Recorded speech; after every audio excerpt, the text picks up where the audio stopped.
Good evening, everyone. My name is Brian Albertson. I'm the Assistant Director of Regional Recruitment with Illinois State University's Office of Admissions. Thank you so much for joining us for the virtual housing and dining session tonight, talking about your new home away from home at Illinois State. We're so glad that you could join us to talk about housing, dining, and your next steps to becoming a Redbird. I am joined by my colleagues, Jamie Neville, Desiree Yaw, and Ed Campbell, all tonight, and you will be meeting them soon. And we're going to actually just jump right in here. We're going to start talking about your housing options here at the university. I'm going to welcome on my colleague, Jamie Neville. Jamie, how are you doing tonight? I'm doing great, Brian. How are you? I'm fantastic. Thanks so much for joining us to talk to our future Redbird students. I'll let you take it away. Oh, my pleasure. Thank you for the time. Thank you. Yes, as Brian said, we are thrilled to be your home away from home. We're thrilled to welcome you for the upcoming fall semester. And it's my pleasure to chat with you about what living in university housing looks like at ISU. We've got a lot of great housing options, as you can see in the pictures in front of you. On the far left, we have Watterson Towers, our iconic 28-story residence hall. It's the tallest point between Chicago and St. Louis, and as you might suspect, it offers students fantastic, unparalleled views when you live up top.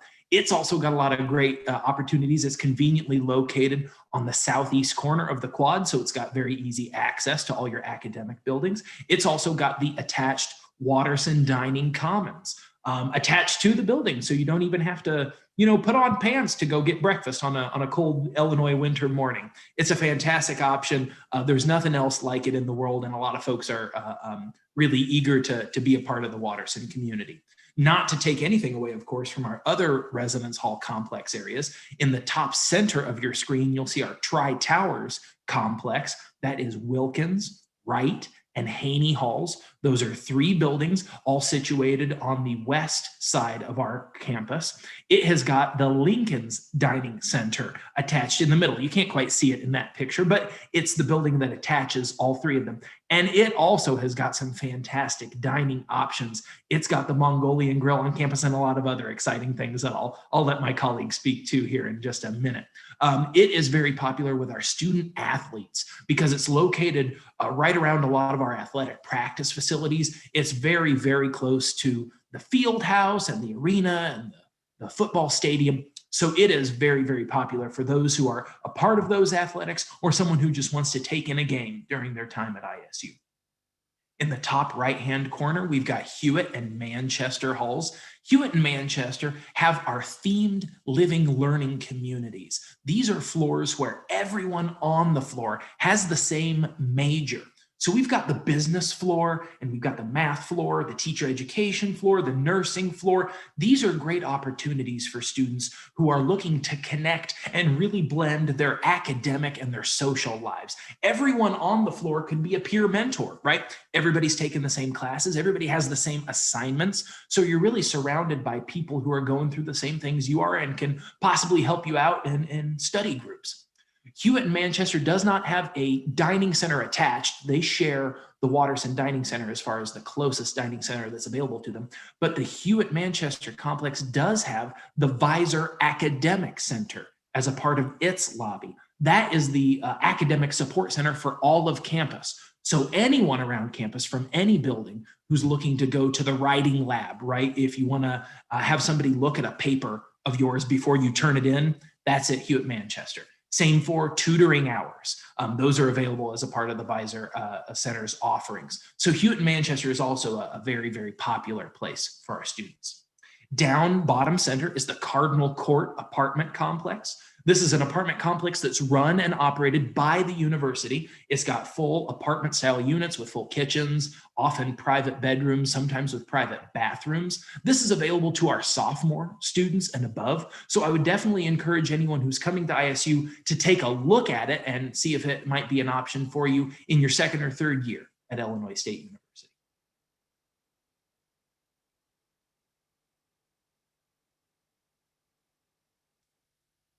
Everyone wants to know when they select a housing space, how do I get the room that I want? How do I get the roommate that I want? Well, I want to let you know, May 1 is the big deadline. There's a lot of benefits to submitting your housing contract and submitting your initial payment prior to May 1. Individuals who do so can select their own room. They're given a web date when they can go online and select their own room. They also have the ability to select their own roommate. And it's a setup that's very similar to, Ticketmaster or picking a seat on an airline, back when we used to do these things.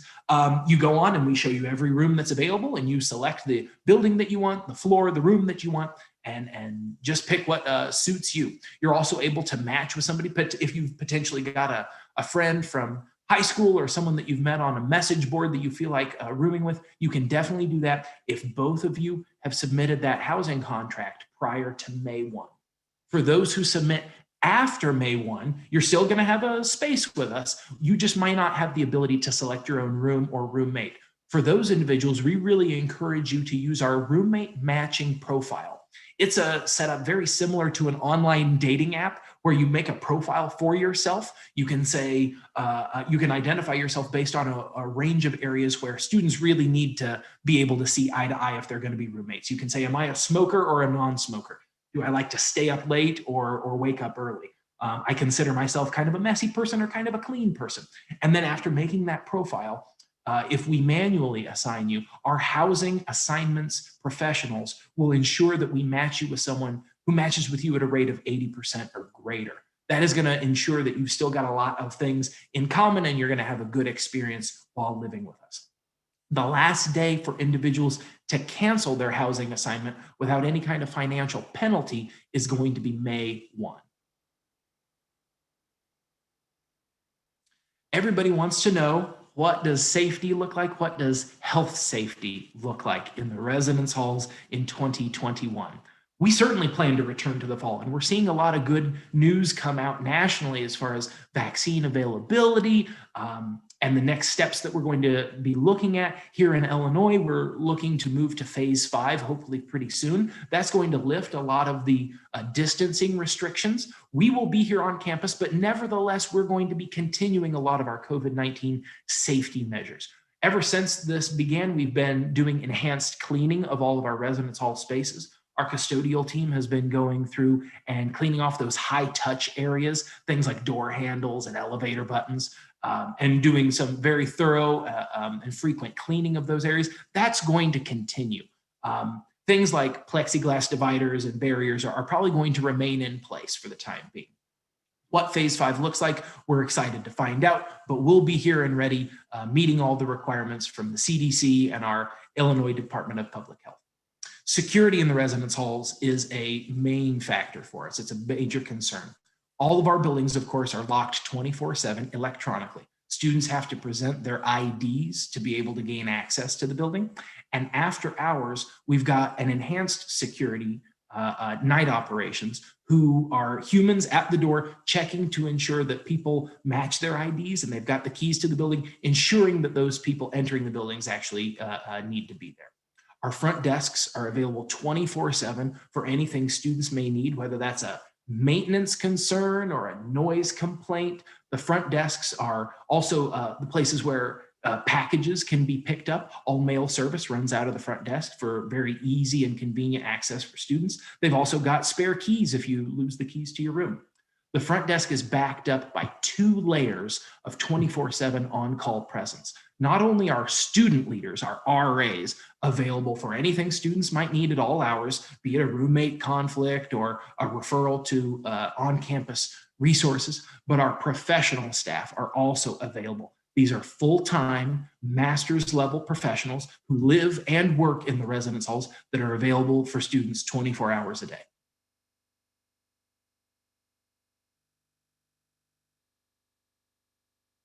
Housing offers a lot of exciting opportunities for students outside of just a bed to sleep in. We have a lot of fun events that are designed to get students connected, to get them meeting other people on their floors, to get them engaged in the campus community. We also offer a lot of employment opportunities. University Housing Services hires nearly 400 students, and we are a great place to be able to get a little bit of spending cash on the side. I really encourage students who are looking to get a part-time job to find a job on campus. There's certainly nothing stopping you from getting a job off campus, say with McDonald's, but really the on-campus community is going to care for those students. And when a big test or finals comes up and you need a little bit more time to study and prepare for that, we're going to be a little bit more understanding and focused on your development and your success. Students looking to find leadership opportunities can become a resident assistant, be a leader on their floor, and assist other students in their transition to the campus community. That's an exciting opportunity we provide to over 100 students every year. Our top priority at housing is you, the student. We aim to make an inclusive and welcoming space for all students, and we've got a lot of staff that are available at all times just for that purpose. Part of taking care of all the students is feeding all the students. So shortly I will be getting to my colleague over in dining, but before I do, I'll encourage everyone to stay connected with housing. We've got a strong social media presence, as you'll see from the handles below. Get connected with us. You'll see a lot of activity over the summer months about what living on campus is going to look like. Photos, virtual tours of rooms, we've got it all for you. Without further ado, I want to, yes, there's that picture. The picture that I was anticipating. I'm eager to introduce Desiree Yaw, my good friend from Event Management, Dining, and Hospitality. Desiree, how are you doing today? I'm fantastic, Jamie. Thank you for the warm welcome. And hello, everyone. As mentioned, my name is Desiree Yaw, and I'm the registered dietitian with Event Management, Dining, and Hospitality, or EMDH for short. During my part of the presentation today, I'm going to review some of the highlights of our department and the work that we do on campus. So the first thing that I want to talk about is how our department is committed to creating memorable experiences for our students. One of the main ways we do that, as you may have guessed based on our name, is through our dining center meal plans. So on campus, we have 2 dining centers, Watterson Dining Commons and Marketplace at Lincoln Center. While the 2 have several things in common, there's also some unique offerings at each location. At Watterson Dining Commons, for example, we have a venue that's very close to my heart. Being the department dietitian at this venue called Fresh Bites, we serve lots of healthy options, things like lean proteins, things like whole grains, things like veggies. All of that stuff's always available. So, you can always feel really good about the Fresh Bites lunch that you get. We also have a venue at Watterson called Gluten-Friendly Flavors, and this is a venue that we've created to provide a higher level of assurance for those with certain food allergies and other restricted diets. At Watterson, we also have a really fun build your own Tex-Mex type station called Burritos, etc. So we have all those great things at Watterson Dining Commons. On the other hand, at Marketplace at Lincoln's, as Jamie mentioned and kind of was stealing my thunder a little bit earlier, we do have a Mongolian grill, and it's this fantastic venue that offers made-to-order stir fries, and we also do other made-to-order concepts, things like broth bars, build your own quesadilla bar, omelet bar, you name it. We've got some really fun things happening in a Mongolian grill. At Lincoln's, we also have a very campus-wide fame, our wood-fired pizza oven there. Fantastic pizza. That was actually that introduction picture that we saw before I started talking. And at Lincoln's, we also have a rotating sandwich of the day. So lots of really great options at both dining centers. So if all of this food talk is making you hungry, you may be asking yourself, how can I get one of these meal plans? How can I access this food? How does it all work? So I'll give you a quick overview. As far as meal plans go, they are required for students who live on campus, and they are optional for students who live off campus. So for our on-campus students, we have 2 different types of unlimited access plans. So that would be an unlimited 7-day meal plan where you can enter the dining center as many times as you want, 7 days a week. Or we have a 5-day unlimited where you could enter the dining center as many times as you want, Monday through Friday. We also have 2 types of traditional meal plans where students would have a set number of swipes to use each week, either the 14 meal traditional or the 19 meal traditional. If you're interested in learning some more specifics about each one of those meal plans that I just briefly mentioned, go to our website, dining.illinoisstate.edu/meal plans. There's a really great kind of chart that we've got on the meal plan tab where, you can compare and contrast the different details, and it'll probably help you figure out what might be best in your individual situation. So one question I often get from students as well while we're on this meal plan dining center topic is students want to know if they can use their meal plan at both dining centers. And the answer is absolutely. In fact, we encourage students to go to both dining centers so they can experience those unique concepts that I mentioned about each dining center and really get the most value out of their meal plan. So beyond, the variety that we have at the dining centers, we're also very much committed to offering high quality and varied food selections at our other dining venues around campus. So our retail dining locations are really all over campus, but many of them are located in the Bone Student Center. And before I start explaining those fantastic pictures that are up on your screen, it is important to note that all the meal plans I mentioned do come with flex dollars, which are basically just dining dollars that can be spent on food and drink at these various locations around campus that I'm about to describe. So without further ado, pictured here, you can see a couple of the options that we have. So the top left corner is from The Landing. So that's a self-branded concept that we have that offers build your own fast-fired pizza, as well as our very own line of bird bites, which are like grab and go salads, sandwiches, snacks, those types of things that we make on campus in our brand new culinary support center. Below that, you can see a breakfast sandwich from one of our other new dining venues called Timbers Grill. This is an awesome spot that just opened up this semester where we offer, classic burgers, fries, shakes, and we even do all day breakfast there, which is just so fantastic.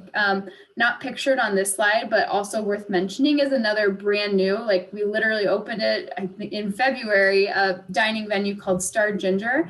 And this offers kind of fresh Asian flavors, things like rice bowls, pho bowls, sushi, and more. And if those options weren't enough, we also have some classics like a McAllister's Deli, a Qdoba, and a Starbucks. And all of that is just at the Bone Student Center. Now, beyond the Bone Student Center, we also have some other dining venues that are conveniently located all around campus. So we've got the Airport Lounge, we've got the Business Bistro and the State Farm Hall of Business, we've got the Milner Cafe and the Milner Library, we've got another Starbucks at the Rec Center, and we've got multiple different Subway restaurants at various residence halls. So really all of that to say, no matter where you are on campus, there's sure to be a high quality food option nearby that you can access with your meal plan. So going beyond the actual food options, our department is also very much committed to providing exceptional customer service. So for EMDH, part of our customer service means ensuring that all of our students are able to enjoy their meal plan to the fullest extent possible. So as the department dietitian, I work with many students each year who have a very wide range of special dietary needs. We believe that, having a meal plan, being able to head down to the dining center with your friends, your roommates, that's a really important part of the college experience. So ensuring that my students with dietary restrictions or food allergies can not only eat safely, but also get to enjoy the foods that they eat is definitely my highest priority. Another aspect kind of along that same line of customer service is we want to make sure that we can provide information to our students. So we do this through our menu website called Net Nutrition. This is a platform where we list ingredients, allergens, nutrition facts. We also have some really helpful icon traits on there that help students identify things like vegan, vegetarian, or even halal options. And so beyond that, the more informational type thing, we also try to provide that excellent customer service through special events. So we'll do themed meals, we'll do holiday meals in the dining centers. We also do really fun National Nutrition Month promotions every year. So these kind of things that, kind of break the rut, get students out of their normal routine. We find that it's, really fun opportunity to help students branch out. And like I said earlier, just really get the most value out of that meal plan that they have. So beyond the serving students and the feeding students that I've mostly been talking about, we also support student development, because we are a major campus employer. In fact, we're the largest student employer on campus. We've got about 1,000 student positions, and all of the positions have flexible hours, and all of them will take your class schedule into consideration. And for our department, when we have student employees, we really do hope that it's more than just a job to them. As their employers, we really do try and be intentional about giving them opportunities that will help develop those time management skills, help them build relationships with their peers, but also with professionals.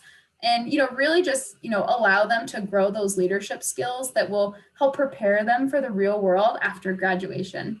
So if that's something that sounds interesting to you, definitely visit our website, dining.illinoisstate.edu.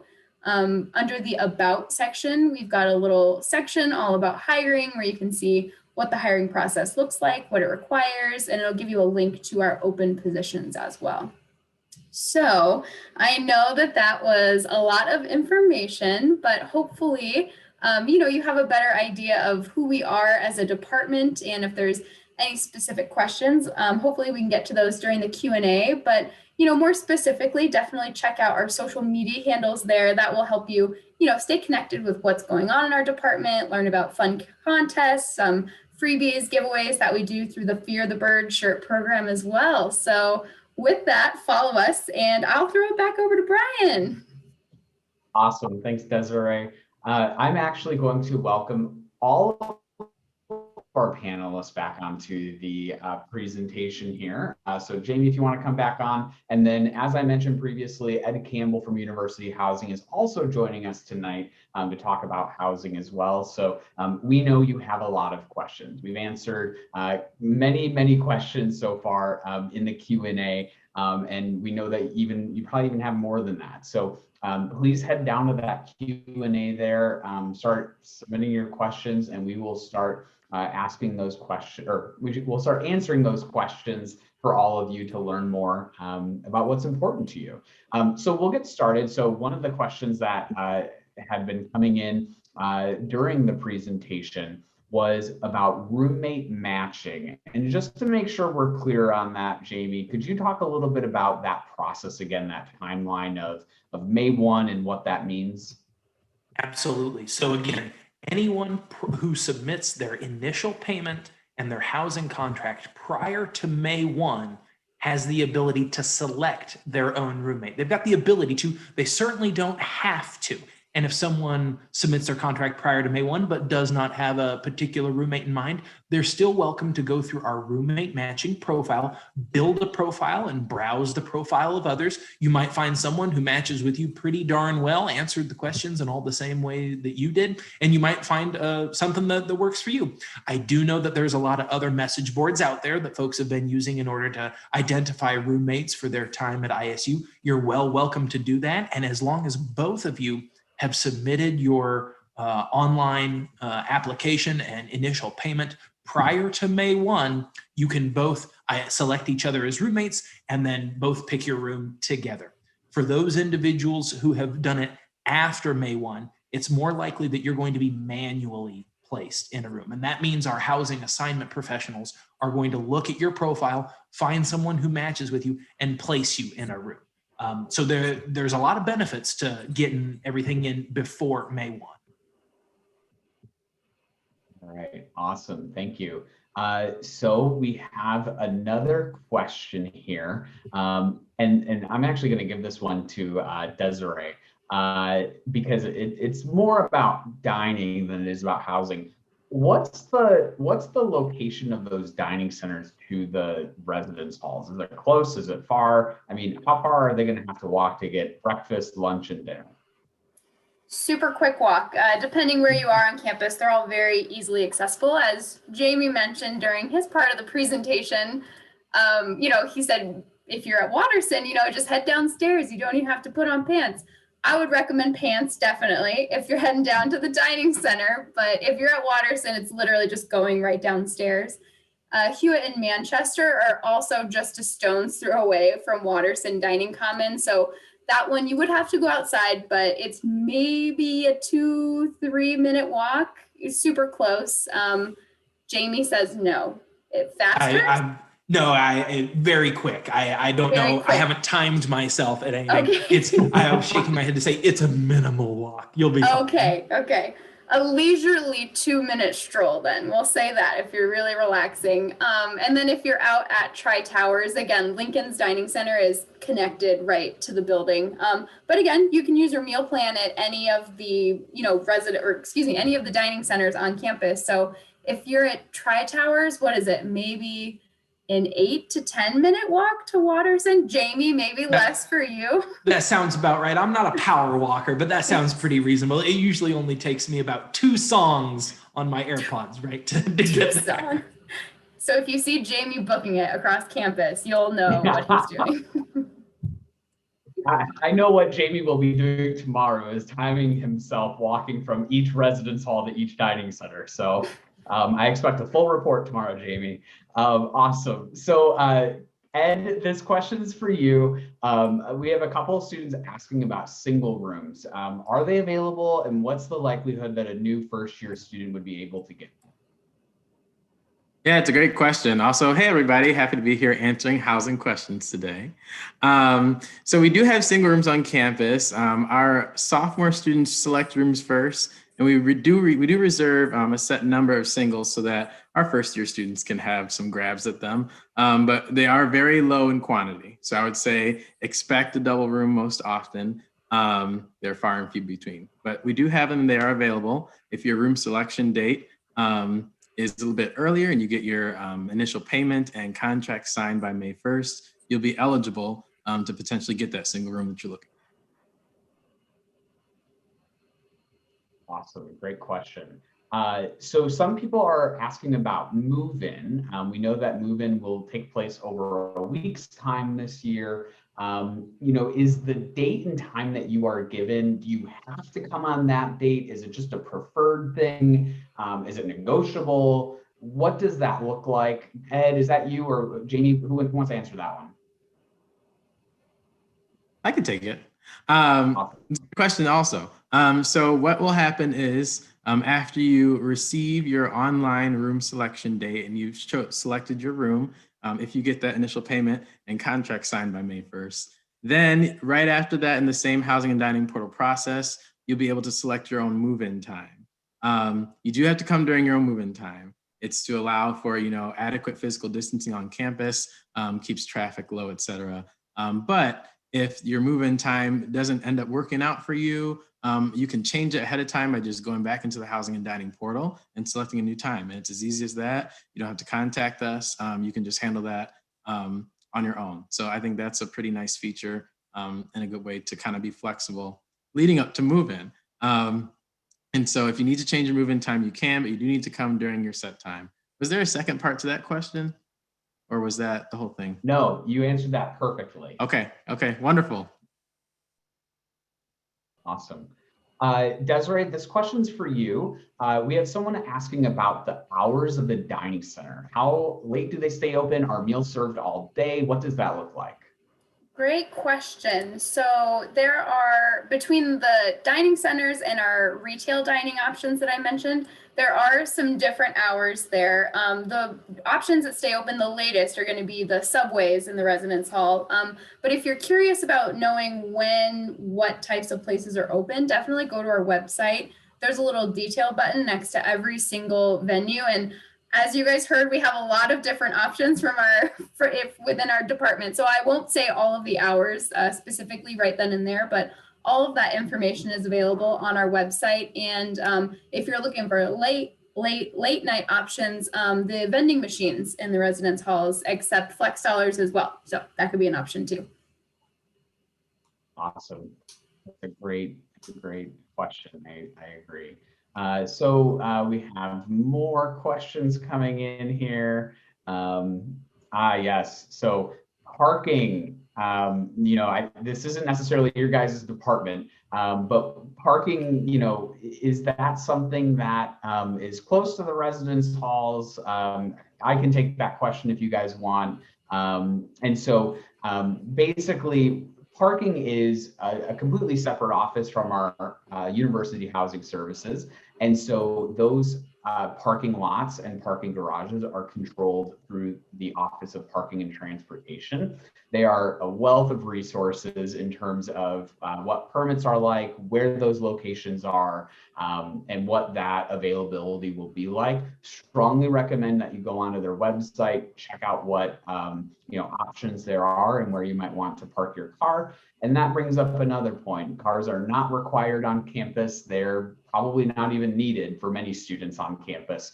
Maybe you're going out to the community for a job, or maybe you have family responsibilities back home over the weekend where you're traveling back home, more frequently. That might be a good reason to have a car, but a car is not going to be helpful going class to class. And so just know that. Again, if you have more questions, Office of Parking and Transportation will be a great resource for you. All right, awesome. So we have another question here about the initial payment. Clarification on the amount and the refund amount if you were to choose not to come to ISU. Ed, can you take that one for us? Of course. Unless Jamie, you're fired up to take it. Jamie can take it as well.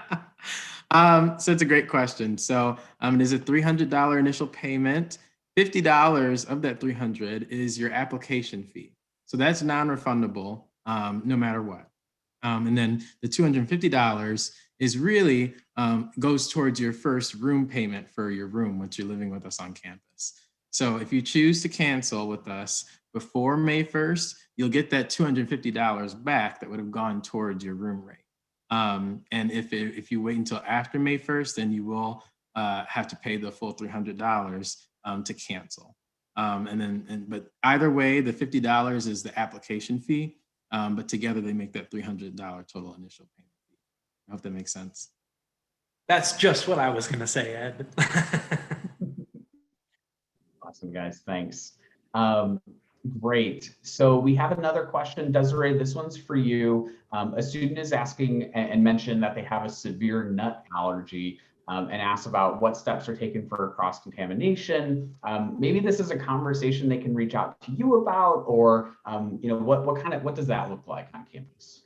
Yes, great question. Glad you asked that, student out there. So as far as cross-contact and cross-contact prevention goes, one thing that I do offer students beforehand, if you're local and maybe can come for a quick visit, or when you're getting ready to move in, one thing that I can do with students is I'll go on a tour of like a food allergy focus tour of the dining centers with them.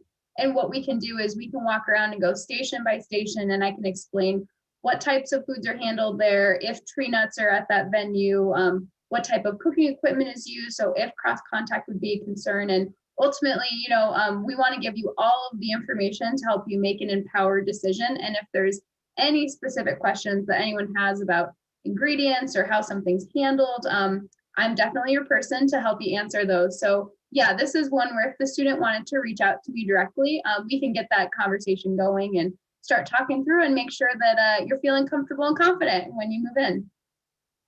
Awesome, thanks, Desiree. Another question here, and this is for, let's see, just wanted to make sure I'm going to get this one correct. All right, awesome. Yeah, so a student is asking about accommodations living in university housing. What steps would a student want to go through to request those accommodations so that housing is aware of those? Absolutely, I'd be happy to take that question. So the university obviously has our usual things that are available to students. If there are things outside of the norm that a student would require in order to be successful while at Illinois State University, we encourage you to reach out to our Office of Student Access and Accommodations. Their information is available on the ISU website. Again, Student Access and Accommodations. If there's some modification to your room or modification to your university environment that you need in order to be successful, we want you to be successful. So reach out to Student Access and Accommodations. Awesome. Thank you, Jamie. All right. Another question is this is a great question. I love this one. What about laundry? Where do students do it? Well, maybe not how do they do it. That's something you should learn prior to move in. But what does that look like on campus? I am happy to report that every area of our campus has got laundry units right in the building. In Watterson, it's up on the top floor. In Hewitt-Manchester, it's down in the basement floor. All the areas have them, and they're all free vended. All you need to do is take your stuff down there, put it in the washer, push the button, and then switch it to the dryer and push the button. We have a website available, laundryview.com, that can show you how available those machines are. So you don't even have to leave your room to see if the laundry machines are open or if they're all in use at that moment. Laundry View also gives you the option to send yourself a text when your wash is done and ready to be transitioned to the dryer. So that's a great availability. But no, you do not need to bring a roll of quarters with you to campus. Laundry's free at ISU. Awesome. Yeah, that's a great feature for our students. Very, very good feature. All right. So let's see here. We have a few more questions here. Okay. Themed living learning communities. So this is something we haven't asked about quite yet. So themed living learning communities being those academically or interest-based residence hall floors. Jamie or Ed, could you talk a little bit about what that process looks like in terms of a student being eligible for and or selecting to live on a themed living learning community? Go ahead, Ed. Go ahead. Yeah, it's a great question. So if we have two types of TLCs mainly, major-based and kind of like interest-based. So your major-based are like your math floor, your science floor, your nursing floor. Those are locked to your major. And if you qualify for those, as in if you are already approved to be in that major, when it comes time for room selection over the summer, then the housing and dining portal will automatically know that and show you spaces on those floors, which I think is super cool. So there's nothing you need to do for that. And then for our interest-based floors, such as leadership and service, wellness, academic and career exploration, for those, you may need to submit a short little rationale about why you're interested in being part of that floor community. And you'll want to do that at least 2 weeks before the room selection for you opens to be able to select rooms for those spaces. And that gives our staff time to look over your reasoning and either approve you so that they'll show up when you log into the portal to select your room or not. And so those are the two main types, but all of that was handled inside the housing and dining portal. And it'll automatically know if you're qualified by major, and if it's interest-based, you'll just need to tell us why you want to be on that floor. And then TLLC room selection happens a little bit before general room selection as well. So you might see an earlier room selection date to be able to see those rooms and get in those spaces. Awesome, thank you, Ed. So we have a few other questions here. Desiree, could you, there's a few questions about this. I'm just trying to read through all of these. You all are asking a lot of great questions. You all have asked over 150 questions tonight, so keep them coming. So we're just trying to filter through these as quickly as possible. Desiree, this question's for you. Can you just make another distinction between the dining center part of the meal plan and the flex dollar part of the meal plan? Sure. So as far as our meal plans go, every single meal plan will come with swipes or meals, basically, where you would just swipe your ID card and it would give you access to our all you care to eat dining facilities, either Watterson Dining Commons or Lincoln's. Now, each meal plan also comes with a set dollar amount of flex dollars to be used at the vending machines and the residence halls, at those places in the Bone Student Center I mentioned, in the other retail locations around campus. So that's the distinction there. When you're going into the dining centers, you would swipe in and that counts as one of your meals. Whereas if you were gonna go to Timbers and get a burger and a shake or something like that, you could utilize those flex dollars to purchase that.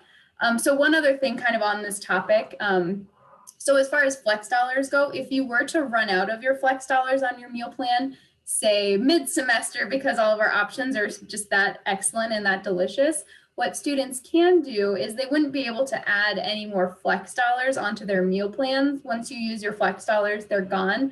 But you could go to your student accounts and add Redbird dollars, which functions similarly to flex dollars.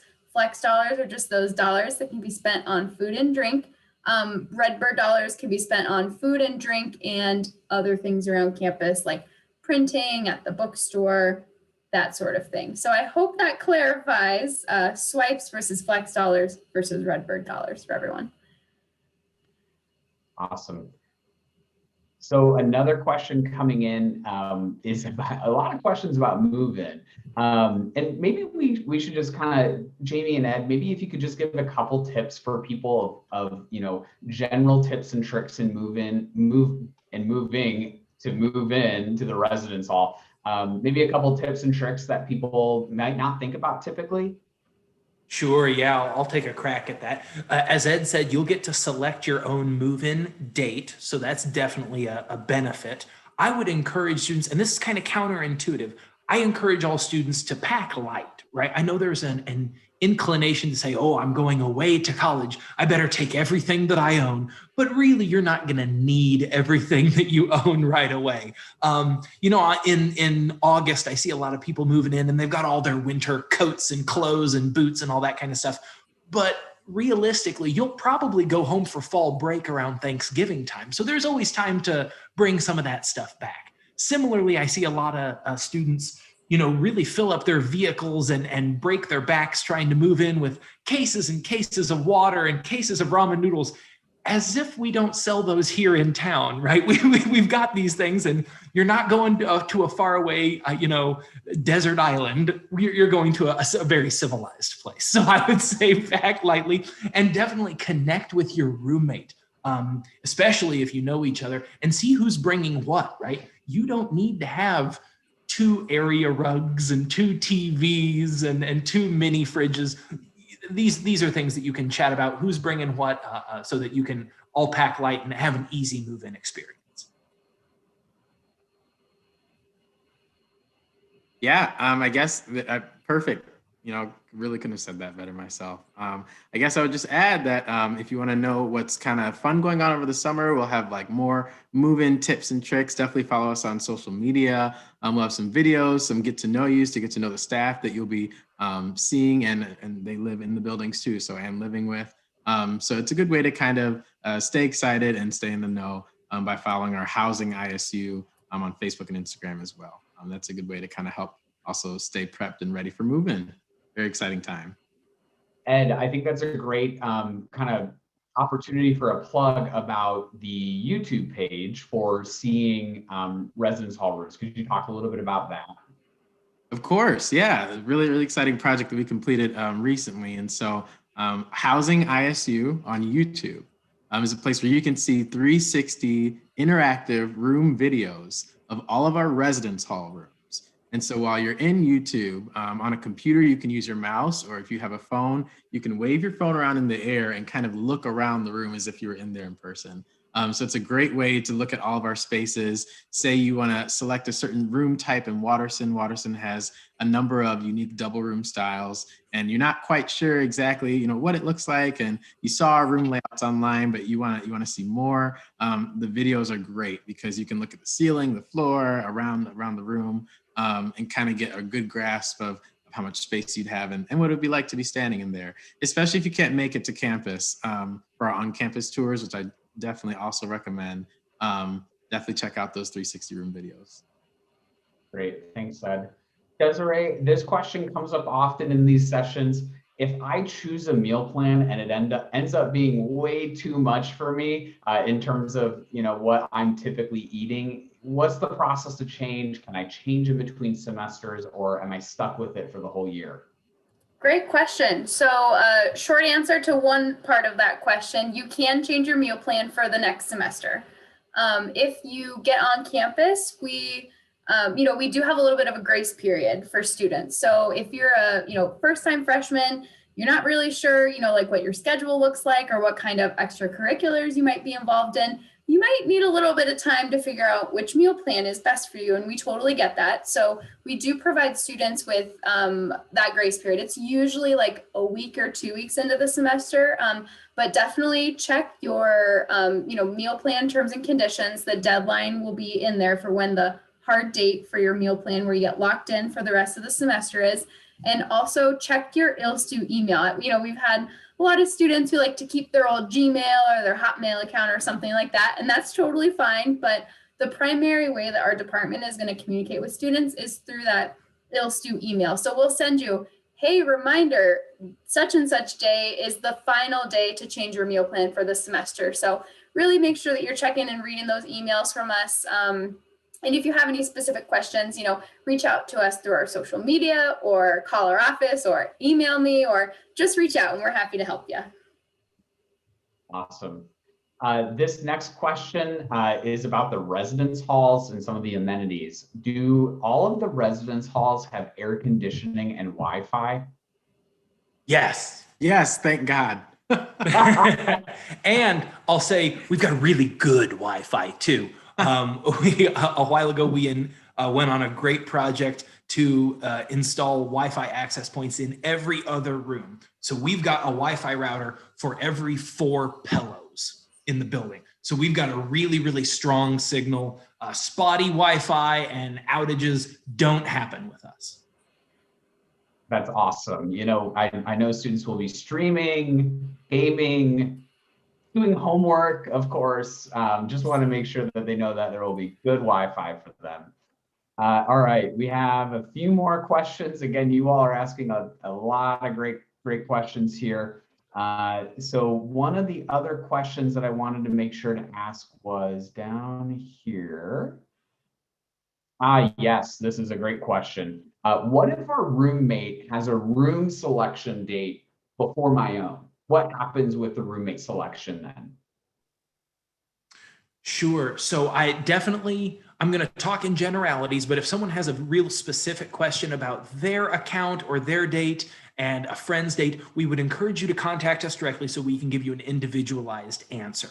And that's going to be housing@ilstu.edu is our email address. And Brian, I'm sure you'll put up our contact information here on the next slide. So again, specifics, we can talk to you directly and give you your specific answer. But in general, everyone who submits their housing contract prior to May 1 is going to be able to select the roommate. So let's say hypothetically, Ed and I want to be roommates together because I'm such a cool guy and everybody wants to live with me.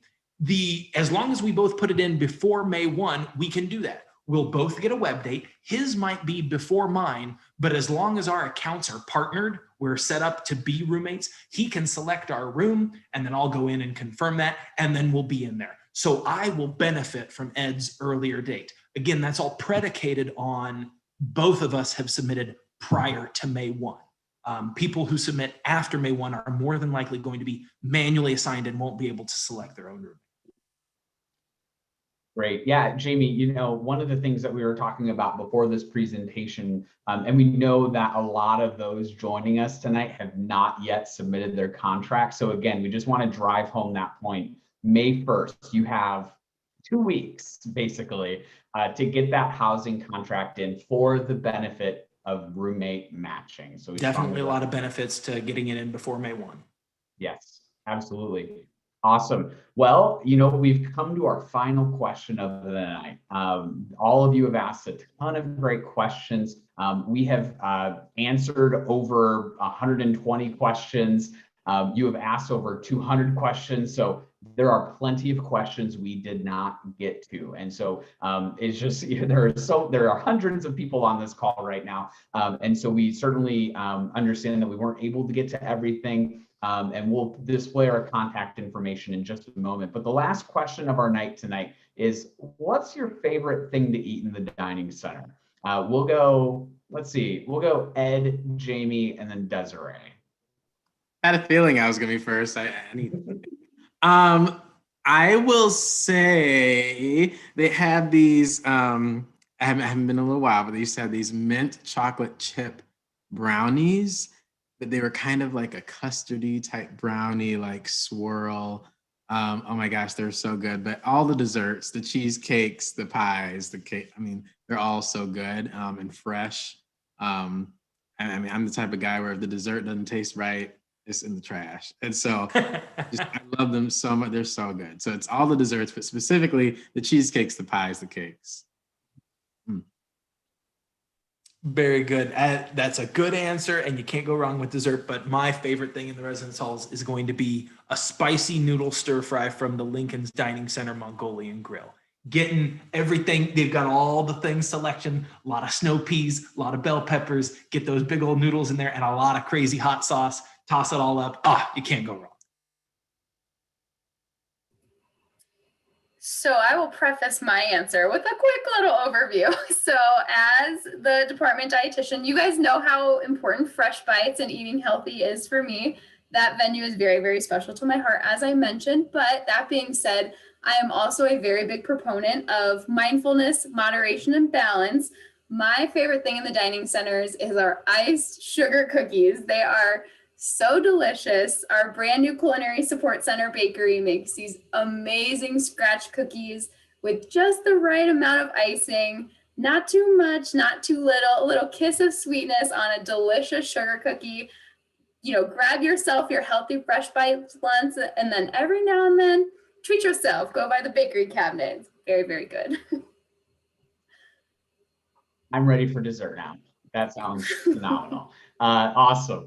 Thank you so much, Desiree, Jamie, and Ed. You are always such a wonderful group to present with. I always appreciate this time with you guys together talking about Illinois State and dining. We hope that you join our social media. Thank you so much for joining us.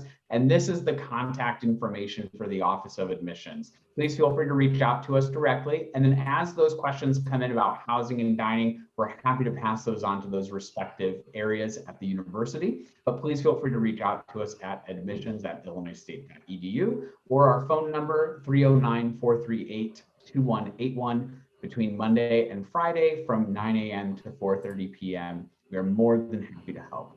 From all of us in Normal, Illinois, thank you so much for joining us tonight, and we hope you have a great evening. Thanks to everybody, and go Redbirds.